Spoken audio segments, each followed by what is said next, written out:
What's crack-a-lacking, gang? It's the Lucky Libra. Happy first of the month. Happy August. Happy Moon Day to everybody, all right? Let's get into some important transits for the month. All righty, first on the list, we got Mercury entering Virgo on the 4th, which is this Thursday, all right? So Mercury's making its way back to its home state in Virgo. So this energy is all about us mentally processing how we build stability, how we get organized and structured in our life, all right? Especially when it comes to our health overall. Big emphasis on our mental health and what affects the nervous system, and just making sure we're getting things stabilized when it comes to our overall lifestyle regimen and our diet. The house that you have Virgo in will be an area where you're going to be picking up on a lot of details about things you usually don't pick up on before. That's already a house that you're pretty detail oriented about by default. All right, this energy is naturally going to resonate with the earth signs, creating natural opportunities for you guys to build stability in a more efficient way. And when it comes to the mutable signs, Pisces, Sagittarius, and Gemini, this is going to be an opportunity for you guys to get more stabilized around this time. You're going to feel some natural friction, but as long as you're being in the present, you're going to be all gravy, man. Now on the 11th, we have two significant shifts taking place. So this is a pretty significant day of the month. We got Venus entering Leo, and we're going to have the full moon in Aquarius on the same day. So Venus and Leo, we know when planets transit Leo, they gain some spotlight, some awareness, some attention. So when it comes into our values, when it comes into our love language and what we appreciate, these things are going to be the energies that we're more expressive of. We're going to attract our partner being more expressive, or a significant other being more expressive about what they value within the relationship, okay? We can have extreme dynamic ways of expressing what we love and things correlating to our feelings, all right? But we're also going to be in a space where we're pushed to appreciate and pour into the things dealing with connecting to the inner child, creative attributes, and creative projects overall. All right, family, this energy is naturally going to harmonize with the fire signs, so you guys are going to have natural opportunities when it comes into connecting and relating with others. And fixed signs, Scorpios, Aquariuses, and Taurus, are going to have to embrace compromise and connecting and understanding, somebody else's input around this time. That's what's going to help you guys find resolve when it comes to what you value or your relationships overall.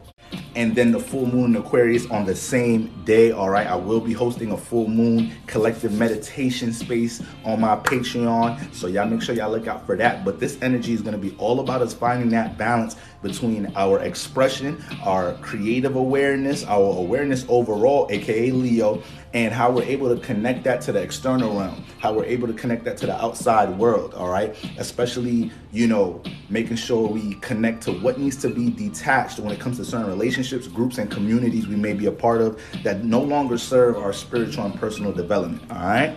Now, next on the list, we got Mars entering Gemini on the 20th, okay? So that brings all of our passions, intentions, and aggression when it comes into relationships, communicating, connecting with others. We're going to be more passionate about how we utilize our ideas, our knowledge, okay? But especially way more intense when it comes into all things correlating to relationships. When Mars gets into Gemini, it becomes very impulsive when it comes into communicating and taking action on its ideas. So this is a great time when it comes into having some mental stimulation with things revolving around your passions and your goals. But this is going to be a time that we're going to have to make sure we hold it down as far as how unstable we could be, because we know Gemini has a lot to do with movement, okay? So, and Mars don't know how to stay still.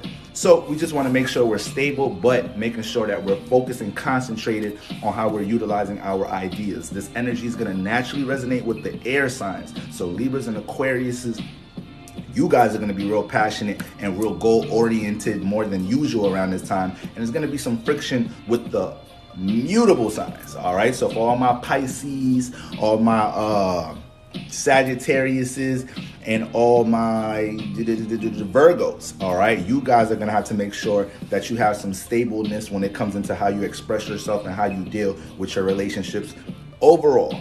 And then on the 22nd, we got the sun meeting up with Mercury in Virgo. So shout out to all my Virgos in the building. Y'all time to shine is right around the corner. All right, hold it down. Be a little patient. All right, let Leos do their thing right now.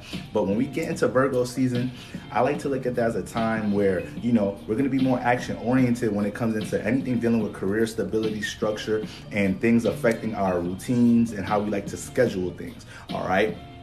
This energy is naturally going to be harmonizing with the earth signs, creating natural opportunities to build and structure in a more efficient way, okay? And it's going to have a natural friction with the mutable signs, Gemini, Sagittarius, and Pisces. But as long as you guys remain in the present, once again, and allow yourself to be stable, then you're going to be Gucci, you feel me? But besides that, understand the house that you have Virgo in is already a house that you extra detail oriented in. You may have a real high standard for perfection or how you like to conduct things in that house. But when the sun gets there, it's going to light that house up and it's going to be able to help us do that with more clarity. Virgo season represents the conclusion of the summer. So I like to look at this transit as a time to get as stabilized and structured as possible, moving into the fall season, which is a time where we don't have that much access to sun energy, all right? So shit stopped growing around that time. So we got to make sure we have our crops and all forms of stability in order. And then on the 24th, Uranus goes retrograde in Taurus. So that's going to be Uranus retrograde, Pluto retrograde, Saturn retrograde, and Neptune retrograde. We're going to have 4 retrogrades. Pretty much all the generational planets are going to be retrograde, and it's not going to go direct until early next year.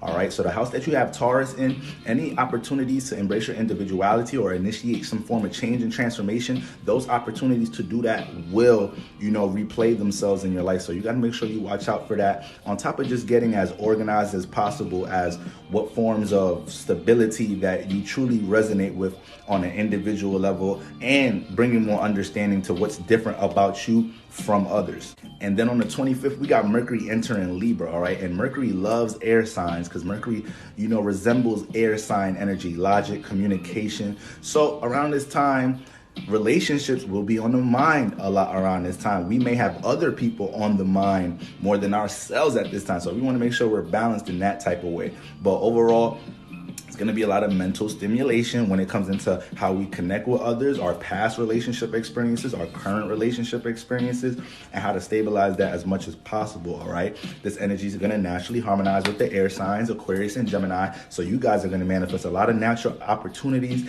to find resolve when it comes into your relationships, and there's going to be some friction with the cardinal signs, so Capricorn, Cancers, and Aries are going to make sure you embrace some compromise and you're allowing yourself to have some form of balanced communication with your significant others or the people that you interact with overall.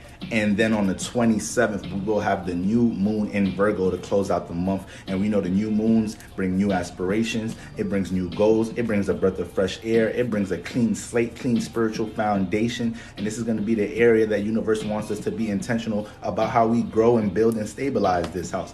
The house you have Virgo in is already an area that you're pretty detail oriented in, that you have a high standard for perfection with how you organize and structure and present things in that area. So this is going to be a time for us to reflect on times that we were building things in this house in order to understand how we could build and create in a more efficient way around that time. All right, and I definitely will be having my collective meditation space going on around that time too. So family, those are the transits, the most important transits for the month of August. And once again, I hope everybody has a prosperous, fruitful, positive, productive month.